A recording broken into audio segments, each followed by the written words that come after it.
Snail and the Whale. This is a tale of a tiny snail and a great big grey-blue humpback whale. This is a rock as black as soot, and this is a snail with an itchy foot. The sea snail slithered all over the rock and gazed at the sea and the ships in the dock. And as she gazed, she sniffed and sighed. The sea is deep and the world is wide. How I long to sail, said the tiny snail. These are the other snails in the flock, who all stuck tight to the smooth black rock, and said to the snail with the itchy foot, "Be quiet, don't wriggle, sit still, stay put." But the tiny sea snail sighed and sniffed, then cried, "I've got it, I'll hitch a lift." This is the trail of the tiny snail, a silvery trail that looped and curled, and said, "Lift wanted around the world."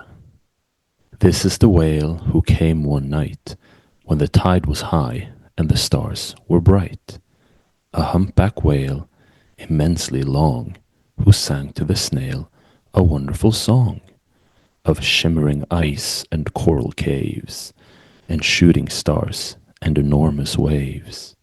And this is the tale of the humpback whale. He held it out of the starlit sea and said to the snail, "Come sail with me." This is the sea, so wild and free, that carried the whale and the snail on his tail to towering icebergs and far-off lands, with fiery mountains and golden sands.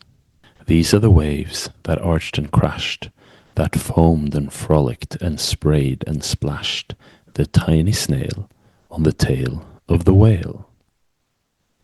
These are the caves beneath the waves, where stripy fish with feathery fins and sharks with hideous toothy grins swam round the whale and the snail on his tail. This is the sky, so vast and high, sometimes sunny and blue and warm, sometimes filled with a thunderstorm, with zigzag lightning, flashing and frightening the tiny snail on the tail of the whale. And she gazed at the sky, the sea, the land, the waves and the caves and the golden sand. She gazed and gazed, amazed by it all, and she said to the whale, "I feel so small." But then came the day the whale lost his way. These are the speedboats running a race, zigging and zooming all over the place, upsetting the whale with their ear-splitting roar, making him swim too close to the shore.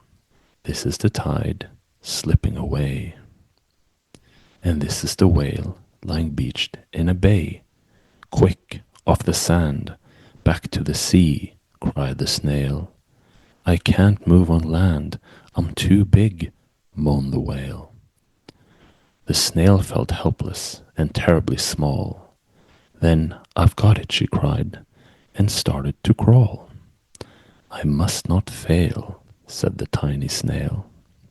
This is the bell on the school in the bay, ringing the children in from their play. This is the teacher holding her chalk, telling the class, "Sit straight, don't talk." This is the board as black as soot, and this is the snail with the itchy foot. A snail, the teacher turns pale. "Look," say the children, "it's leaving a trail." This is the trail of the tiny snail, a silvery trail saying, "Save the whale." These are the children running from school, fetching the fireman, digging a pool, squirting and spraying to keep the whale cool. This is the tide coming into the bay, and these are the villagers shouting, "Hooray!" as the whale and the snail travel safely away. Back to the dock and the flock on the rock, who said, "How time's flown," and "Haven't you grown?" And the whale and the snail told their wonderful tale of shimmering ice and coral caves, and shooting stars and enormous waves, and of how the snail, so small and frail, with her looping, curling, silvery trail, saved the life of the humpback whale. Then the humpback whale held out his tail, and on crawled snail after snail after snail, and they sank to the sea as they all set sail on the tail of the grey blue humpback whale. The end.